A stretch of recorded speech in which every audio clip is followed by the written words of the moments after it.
ndonë se disa detaje janë ndryshuar për arsye dramatizimi, historia e vërtet këtu më poshtë është shqyrtuar me kujdes për vërtetësi dhe është paraqitur ashtu si ka ndodhur.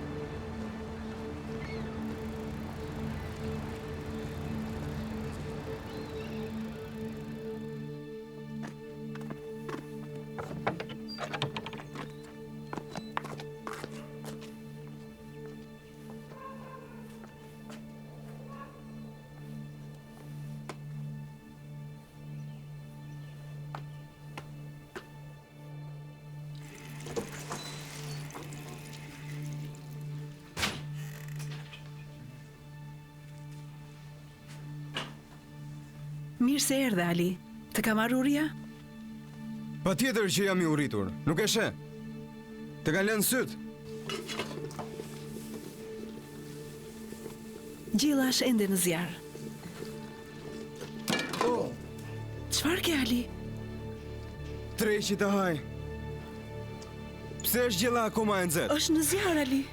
Nuk është bërë akoma. Pse nuk e hoqe nga soba më parë? Pse se le të ftohej që t'ishte gati kur të vija unë në shtëpi për të ngrënë? Nuk është bërë akoma. Pse nuk e ftohe? Mos të lutem, Ali. Pse nuk e ftohe? Mos e ar fëmijë. Më thuaj, Ali, pse nuk e ftohe? Mos. Pse?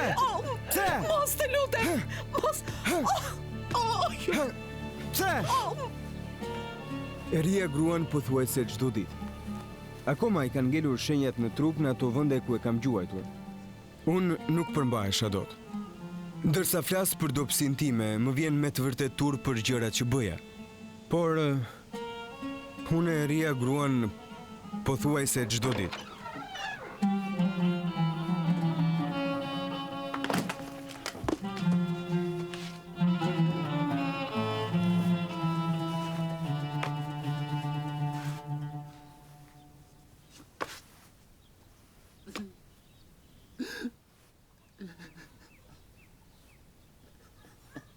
Gruaja dhe fëmijët ndiheshin vërtet poshtruar, por nuk e kontrolloja dot veten. Ndonjëherë shkoja në qytete të tjera që të mos e rria gruan. Qëndroja me muaj të tërë larg, ose edhe me vite, veçanërisht në Stamboll.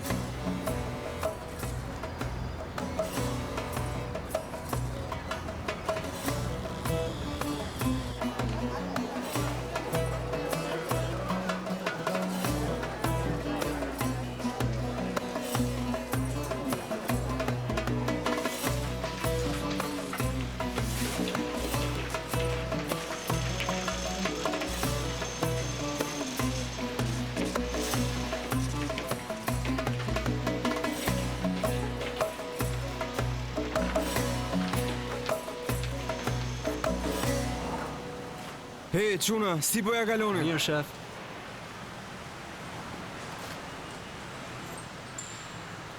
Shkëlqyshëm. Kështu vazhdoni. Futju në punës.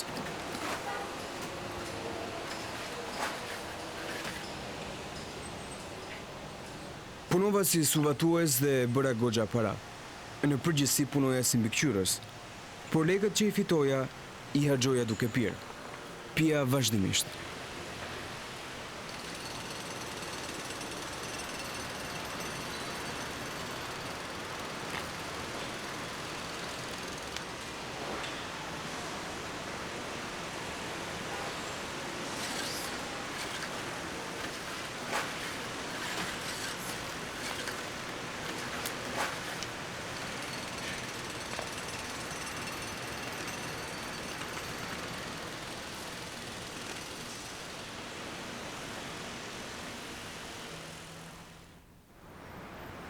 Do dalim për të pirë diçka, shef. A do të vish me ne? Jo, sot jo. Pse jo? Kam punë. E di se ku na ke. Aty ku shkojmë gjithmonë. Shihemi. Mirupafshim.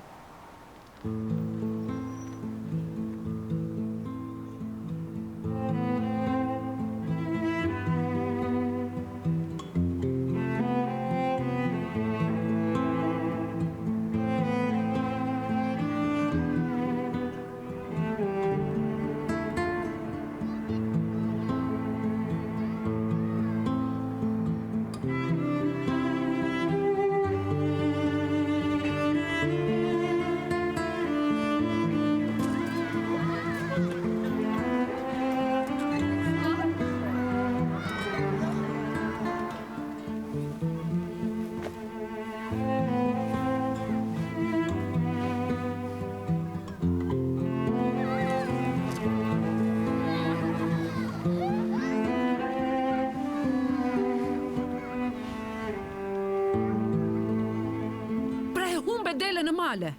Po si do ta paguajmë këta? Ne mezi po ja dalim të ushqemi. Djalë budalla, Zoti të ndëshkoft, ik! Ik që këtu ik dhe mos më duk ma.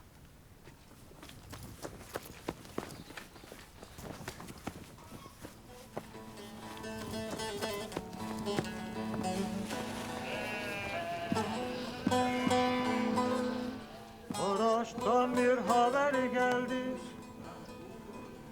Maraş'tan bir haber geldi dediler ki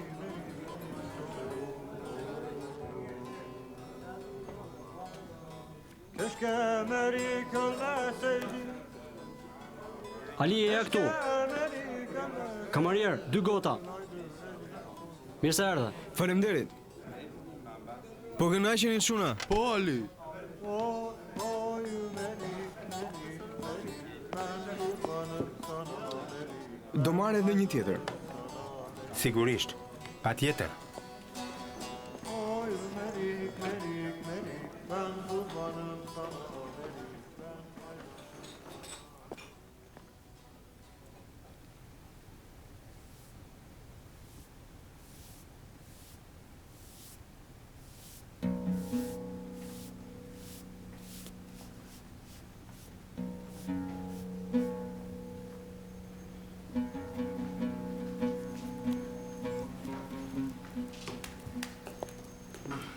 Erdhi ora për të mbyllur, zotrinj. Sa kushtojnë këto? 50.000 lira. Nuk kam kaq shumë para me vete. Paguaj e se ke. Do t'i vendos unë të tjerët. Ja, merri. Më jep edhe një tjetër. Mjaft ke pirë për sot. Në qoftë se do të kisha pirë shumë, mos do të kërkoja edhe një tjetër. E po mirë. O, Zot.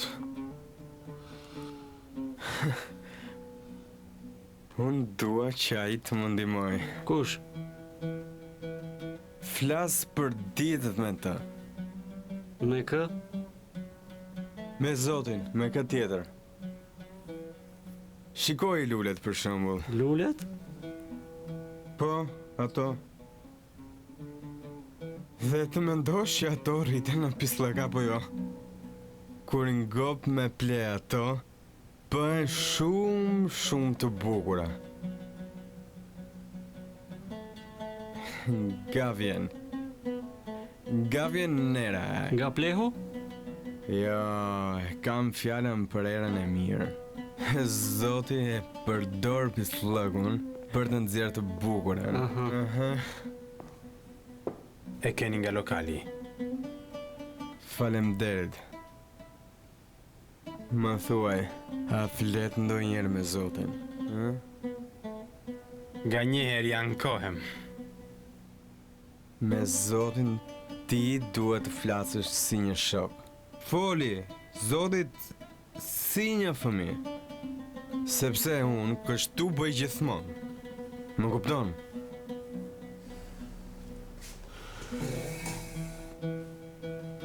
Zoti i do shumë fëmijët. Por nuk mund të shkoj dot në shtëpi. Sepse kur jam në shtëpi jam i dhunshëm, e ra çdo herë gruan time. Unë pi, dehem keq pastaj e ra gruan.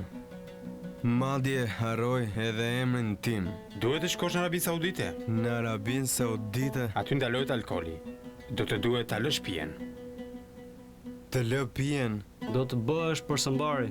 Do të bëhesh për sëmbari. Me çfarë pune merresh? Me ndërtim. Është sovatusi më i mirë në gjithë Stambollin. Shumë mirë. Në Arabinë Saudite ka nevojë për punëtor ndërtimi. Dhe paguajnë goxha mirë. Nuk do të heqësh dot qafe pijen me forcat e tua. Këtë po ta këshilloj ty. Zot, të lutem më ndihmo. Do, zoti, Perëndia ndihmon ata që ndihmojnë vetveten. Në rregull, zotrinj. Kaq për sot. Si thoni ti, ikim në shtëpi. Gëzuar. Gëzuar. Shkova për të punuar në Arabinë Saudite. Qëllimi i vërtet pse shkova atje nuk ishte që të fitoja para. Doja që të lija pijen. Më thanë që nuk kishte alkool në Arabinë Saudite. Por kur arrita atje, pyeta shokët dhe ata më treguan në vendin e dur se ku mund të blija pije alkolike. Kështu që fillova të pija prap. Perëndia po më ndihmon. Në fundit këtu nuk mund të pi. Do me thënë e ke lënë pijen? Po tamam, po që ador. E lash pijen. Në fakt, edhe këtu mund të gjesh alkool për të pirë. Por nuk po pi më. Vetëm do një tek tuke, kupton? Në fakt isha në Mek. Në Mek? Haxhillokun e vogël bëra. Vitin tjetër do të shkoj për haxh. Si thua? Lajm i mirë apo jo? Po, lajm shumë i mirë, Po. Po a mban mend, ti e di shumë mirë se në shkollë ne nuk mësonim shumë për orën e fesë. Ne bënim vetëm disa lutje në arabisht. Të kujtohet, por tani gjërat kanë ndryshuar. Do të bëhem një mysliman i përkushtuar, Zehra. Do të bëhem baba i mirë për fëmijët. Zehra, nuk dua të vëmë pije në gojë. Zehra, alo, Zehra. Po? Mendova se mbyllë telefonin. Na ka marrë malli të gjithëve. Edhe mua më ka marrë malli. Dgjoj, po më mbarojnë minutat. Pudhi fëmijët nga unë. Kur do të vish në shtëpi? Do vazhdoj t'ju dërgoj para. وقت المخابرة انتهى رجاء المحاولة من جديد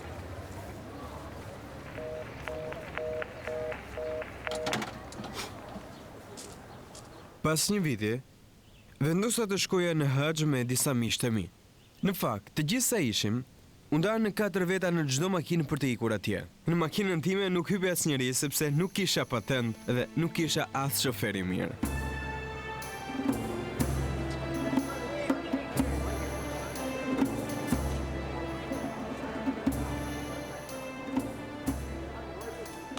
Arritëm në Mek në perëndimin e diellit dhe hym në Kaba.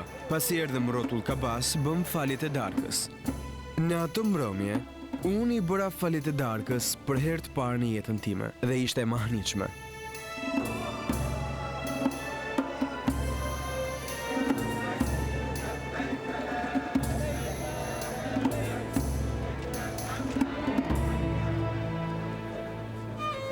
Sot u lodhëm.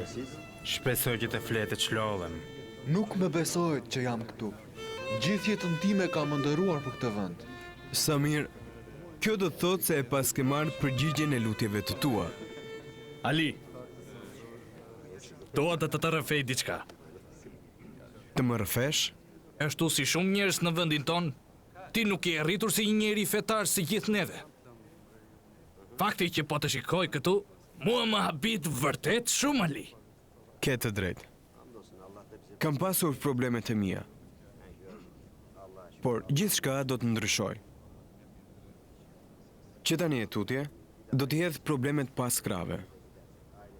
Dua të bëhem një mysliman i përkushtuar dhe një shtektar i vërtet ndaj fesë. Dua ta lë pijen dhe të jetoj në paqe me gruan dhe fëmijët. Më bëhet qefi shumë që je këtu, Ali. Ti të qoftë Allahu të gjitha lutjet. Shpresoj. Faleminderit. Faleminderit shumë. Shok, është shumë vonë. Duhet të shtrihemi tani. Ju dhënë të Zoti një natë të qetë. Një natë mirë edhe juve.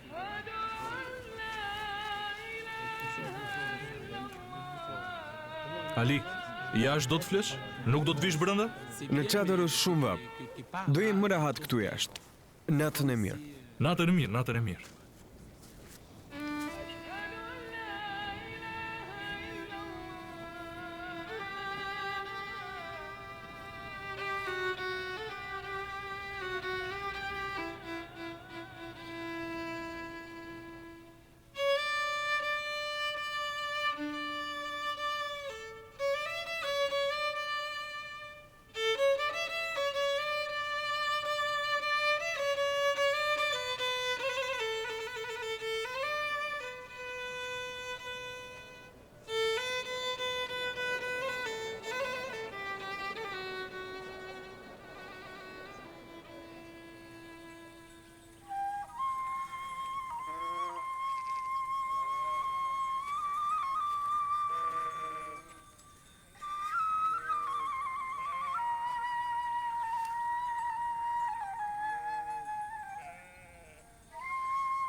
Si mund të ta arri, Zot?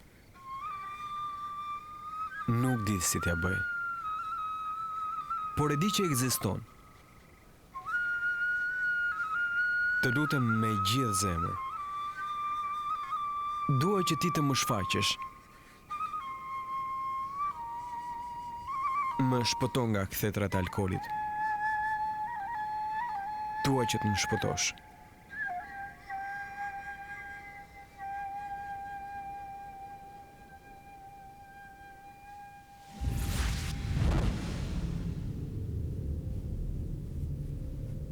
Ti më përket mua. Unë e di se kush je ti. Ti je Jezusi. Unë do të marrë ty me vete, Ali. Por, nëse unë vi me ty, çdo të ndodh me familjen time.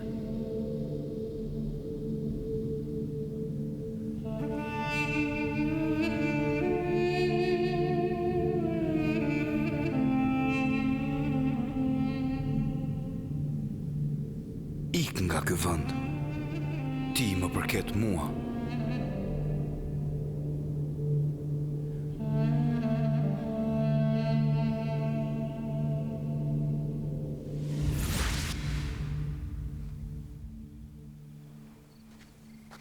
Kur u zgjova nga ëndra, po shpërtheja nga gëzimi.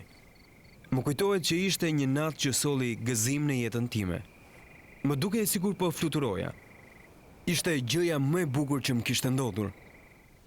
Preka e qëlimin për të parë nëse isha mbi tokë apo në ajër. Doja të shikoja të njëjtën ëndër, por nuk më flihej.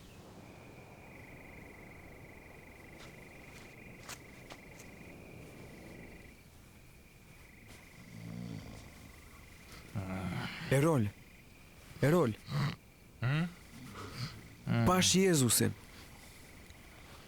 Ali? Po çfarë po thua kështu? Pash Jezusin në ëndër. Ai ishte pranë meje. Për çfarë po flet morali?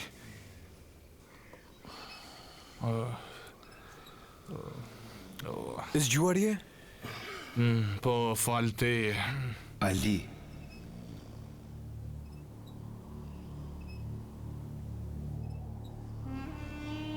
E dëgjove? Kë? Zërin.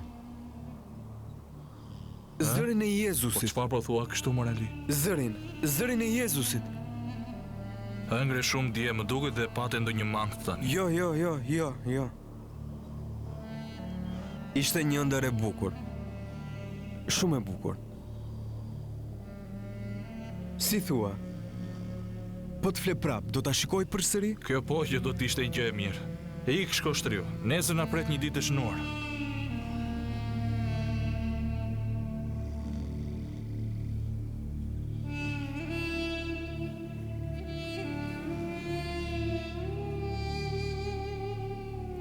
Ali, ti më përket mua. Nuk do ta bësh pelegrinazhin. Ik që këtu. Vazhdoja të dëgjoja fjalën largohu, dhe ky zë më shqetësoi me të vërtet. Isha shumë i friksuar. Vrisja mendjen se nga vinte ky zë. Nuk mund të flija dot në çadër, kështu që vajta tek makina.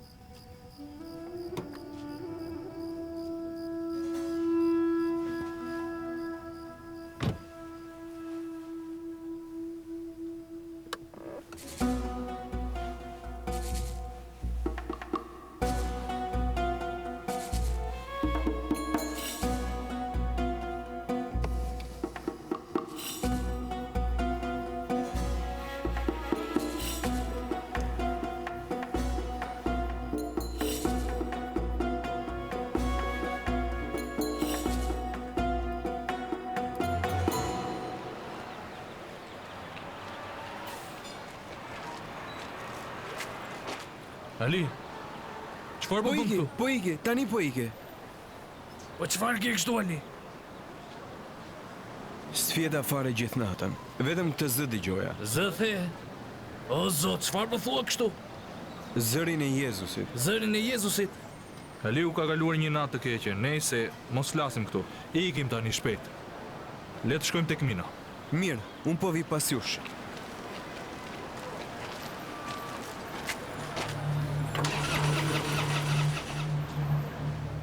Nuk do të shkosh në këtë pelegrinazh. Ti më përket mua.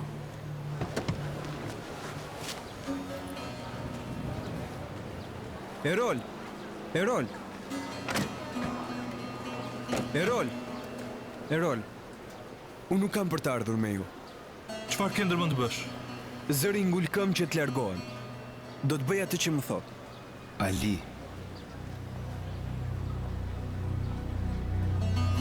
Ej, prej sa kohësh ke që njeh atë njeri? Prej 15 vjetësh.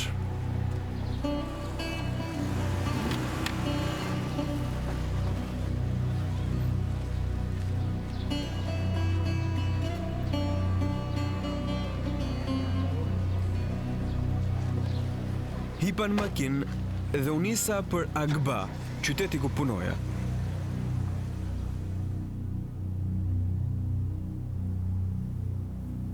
Kur arrita në shtëpi doja të bëja një dush. Pash se gjysmën e qimeve në krahërori kisha të bardha. Mendova se ndoshta ishin bërë nga djersa ose pluri, kështu që u mundova t'i pastroja me peshqir. Por ato ishin bërë vërtet të bardha. Në atë qast, një zë nga brenda më tha: "Do të shikosh gjëra më të mëdha se kjo." Pastaj u trëmba shumë.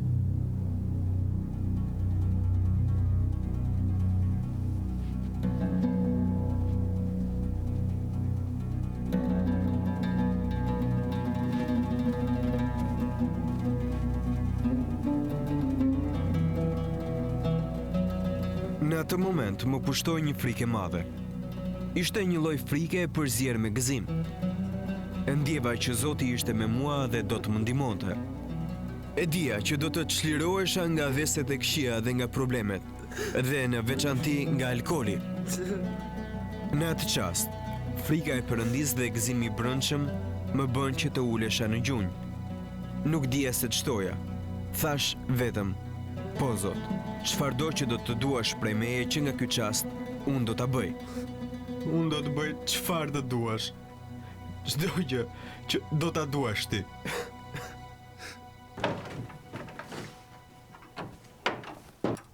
Atë mbrëmje, përsëri dëgjova një zë që më përsëriste të kthehesha menjëherë në shtëpi. Pa hezituar, i mlodha plaçka dhe u nisa për atje.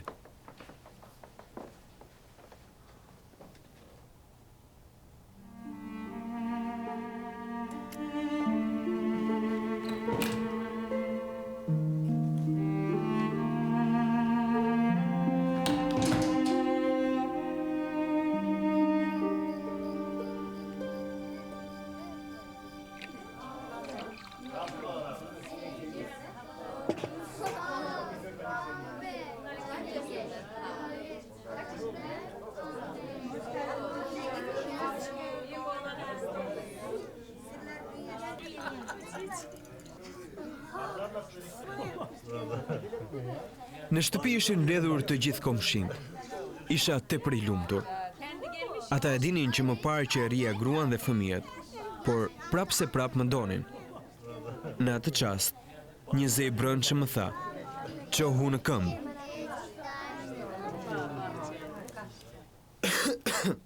Dua t'ju them diçka.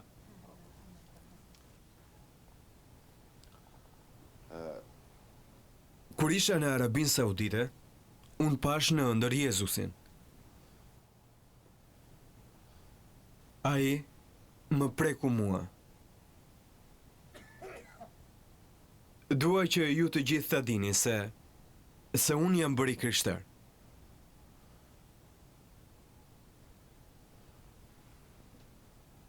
Unë tani jam i krishter.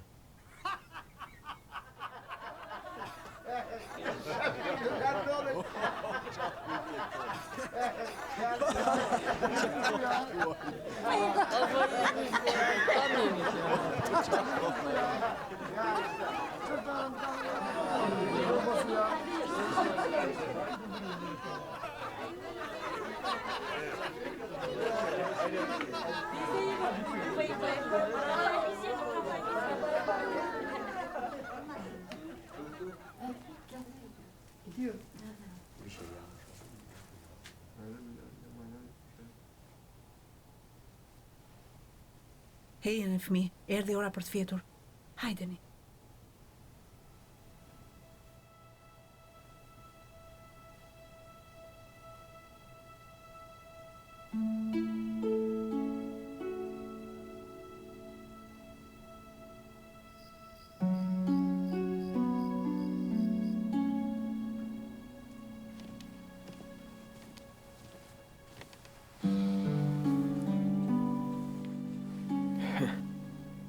Zehra, unë jam bërë me të vërtet i krishter. Si ka mundësi? Si ka mundësi që të bëhesh i krishter në Arabinë Saudite? Kur isha atje, Jezusi mu shfaq në ëndër dhe më preku mua. E ndjeva që më ndryshoj zemrën. Ai më fali një gëzim mjaft të madh. Më tha se unë i përkas atij. Fillova ta doja, por nuk e di se ç'do të bëj tani. Çfarë mund të bëj unë tani, Zehra? Çfarë po thua, Ali? Ku qëndron puna?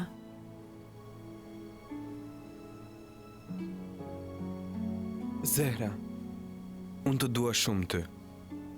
Të kam dashur gjithmonë.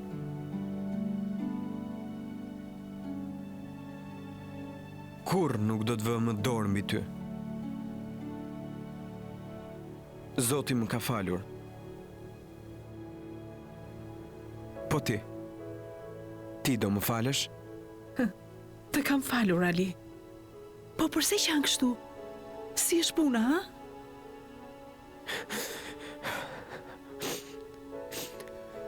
Zera,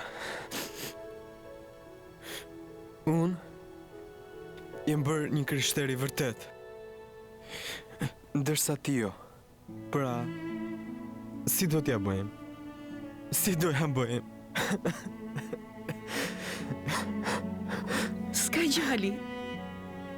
Nëse ti e bëri krishter, do të bëhem edhe unë.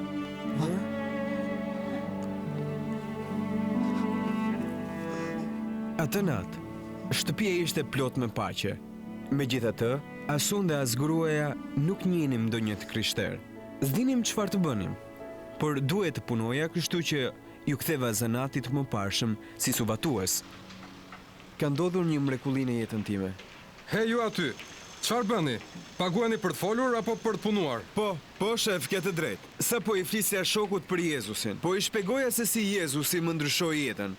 Nëse do të më lejosh mua, unë vetë kam shumë dëshirë të ta them edhe ty. Si mendon? As unë dhe as ju nuk kemi kohë për këto gjëra. Nëse do të punosh, puno, ose do të pushoj. Mirë. Mos u mërzit, Ali, të gjithë e din që je punëtor i mirë. Megjithatë më pushuan. Por pastaj gjeta një punë tjetër. Prap më pushuan. Unë gjeja punë në fakt, por si mbaja dot ato. Dëshira që kisha për të ungjillizuar të tjerët, edhe për t'u treguar atë që Krishti kishte bërë në jetën time, ishte më e rëndësishme se sa puna që bëja.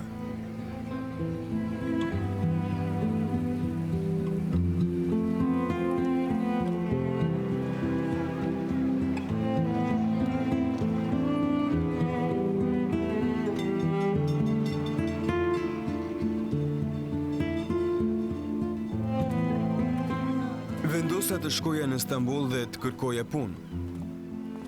Edhe 2 vjet pasi e kisha njohur Jezusin, ende nuk kisha takuar ndonjë të krishter.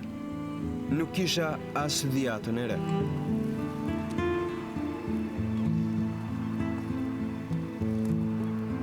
Në Stamboll gjeta punë shumë lehtë. Mbajta një punë stabël dhe dërgoja rregullisht para në shtëpi. Kur flisja me grua në telefon, ajo qante dhe më thoshte se sa shumë e merrte malli atë dhe fëmijët. Kjo më shkaktonte e goxha stres dhe fillova përsëri të pija. S'dija ç'të bëja.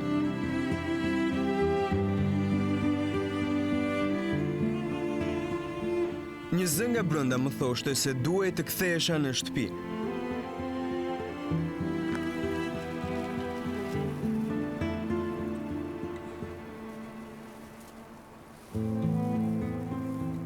Më kujtohej se si Jezusi më preku në ballë dhe e dija se ai do të më ndihmonte. U ktheva në Marash.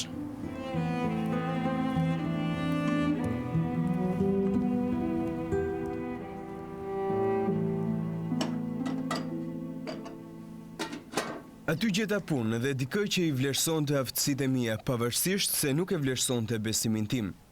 Isha shumë i lumtur. Ç'kemi Zehra? Përshëndetje Ali.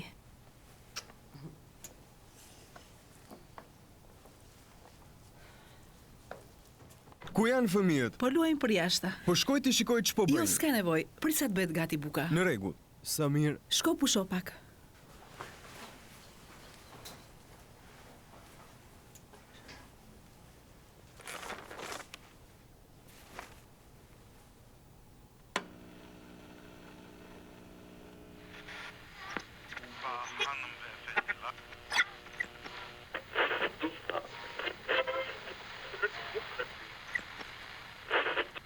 Nëse Perëndia të ka shfaqur nevojën tënde. Zera! Zera, eja pak këtu. Zera, eja shpejt. Ktheju Jezusit. Çfarë ka Ali? Jezusi është këtu. A je në rregull Ali? Ai është brenda në këtë radio. Po pse duhet të jetë Jezusi brenda në radio? Pranoje përpara Zotit se Dëgjoje. mëkatar, i humbur dhe pa përkraje. Nga zemra lutju Perëndis. Emri i programit në radio ishte Thirrje për Paqe.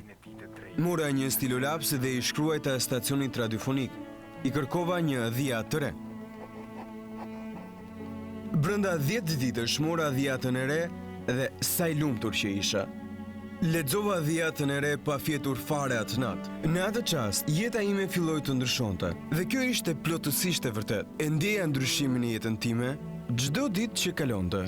Në fakt, njerëzit e shikonin ndryshimin çdo ditë në jetën time.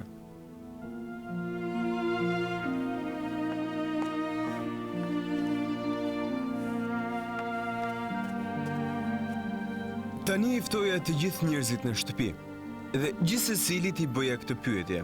Dëshiron ta shikosh parajsën me të vërtet? Nëse po, e janë në shtëpinë time. Shumë faleminderit Zera. Se gënjen do ta liu burin tim që dhe ai ta lexoj dhiatën e re? S'ka nevojë që ta gënjej fare Afet, fare. Zoti na tërheq vetëm me dashurinë e tij. Patjetër që ai do të flasë me burrin tënd, po se pati bërqëm përpara. Aliu ka ndryshuar shumë, është bërë tjetër njeri, me si po u besoj syve. Kam patur një fëmijëri shumë të vështirë. Ndjehesha i refuzuar dhe pa dashuri nga familja. Kur punoja si bari, ndjeja që ekzistonte një Perëndi edhe pse nuk e njeh.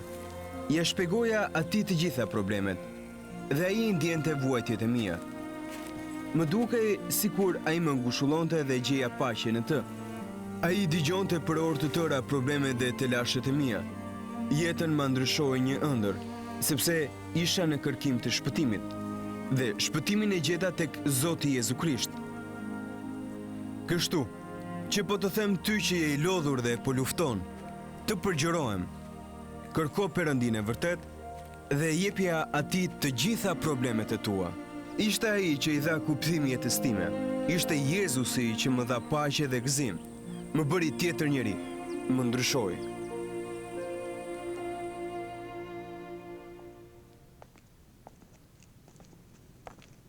Përshëndetje. Keni qenë ndonjëherë natën në ndonjë vend të izoluar, a e keni vështruar ndonjëherë qiellin dhe jeni mahnitur me bukurinë e yjeve, ose a jeni rrethuar ndonjëherë nga malet dhe lulet e bukura ashtu si ishte me Aliun? Reagimi ynë instinktiv është ta pranojmë praninë e Perëndis në bukurinë e krijimit të tij, të gjithçka e që ai ka krijuar, por jo gjithmonë i dim fjalët që ne duhet të përdorim. Nuk kemi të sigurt as nëse do të na dëgjojë pavarësisht nga ajo që ne themi apo ndjejmë. Ne kemi dëgjuar dhe thuhet se në zemrën e çdo njeriu ka një boshllëk që vetëm Perëndia mund ta mbush. Si bari vetmuar që ishte, Ali Bektashi fliste me një Perëndi që nuk e njihte nga afër, por të cilin ai e ndjente shumë mirë që duhet të ishte atje. Vendi bosh në zemrën e tij ishte i jetur për të njohur Perëndin, jetur për një marrëdhënie personale me Perëndin. Po ti, miku im, ka ndonjë boshllëk brenda teje që asgjë nuk e mbush dot? Perëndia është më afër nga ç'mendon. Ai po troket në derën e zemrës tënde, duke të thënë të dua. Më lër të hyj në zemrën tënde. Më lër të hyj dhe të jetoj në ty dhe ta mbush atë boshllëk me praninë, ngushëllimin dhe gëzimin tim. Pranoje pikërisht të gjithë ngushëllimin dhe gëzimin që unë të ofroj ty. Më dëgjoni mirë.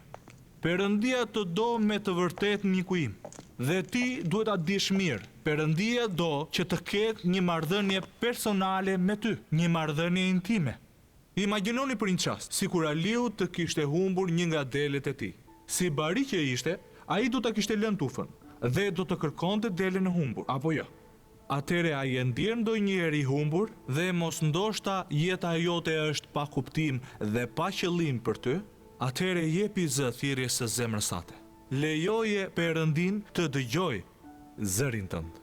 Hapja zemrën atij. Dhe kjo është pikërisht lutja jote, që ti flasësh Perëndis dhe ti të kesh kontakt personal me Perëndin tënd. Nëse ti do të kishe humbur në përmale, ose nëse do të endeshe në përshkretëtir, a nuk do të thërrisje ti për ndihmë? Në Bibël ne mësojmë se si mund t'i drejtohemi Perëndis si një baba dhe të kemi me të një marrëdhënie prindër-fëmijë. Aliu u bë besimtar kur Jezusi ju shfaq në ëndër. Ishte një ëndër kaq e bukur sa ai donte që të flinte prap dhe ta shikonte përsëri atë ëndër. Zoti mund të zgjedh që të jap edhe ty, miku im, një ëndër. Por dua që ta dish se ti nuk ke nevojë për një ëndër që të njohësh Mesian. Megjithatë, ti duhet të lutesh dhe duhet ta pranosh me gjithë zemrën tënde Perëndin. Mos ki frikë. Jezusi tha, unë jam bariu i mirë. Ai të deshi kaq shumë ty, sa që ai vdiq për ty. Duhet të dish se Perëndia të pranon ty nëpërmjet birit të tij Jezus Krishtit. Pra, a je gati ti që ta pranosh atë? Nëpërmjet Jezusit Perëndia është i gatshëm të falë mëkatet. Ti vetëm duhet që t'ia hapësh zemrën Zotit Jezus Krisht. Nëse dëshiron ta bësh këtë, atëre ti mund të lutesh me mua pikërisht tani. Mik i dashur, të lutem, përsërit pas meje pikërisht këto fjalë. Perëndia im, të kërkoj të dëgjosh lutjen time. E pranoj që jam një mëkatar dhe besoj se ti ke dërguar Jezus Krishtin për të më shpëtuar mua. Dhe tani e pranoj Jezusin si Zotin dhe shpëtimtarin tim. Më fal për mëkatet dhe më pastro mua. Më jep forcën për të ecur në rrugët e tua, o Perëndi. Dhe këtë ta kërkoj në emër të Zotit Krisht. Amen.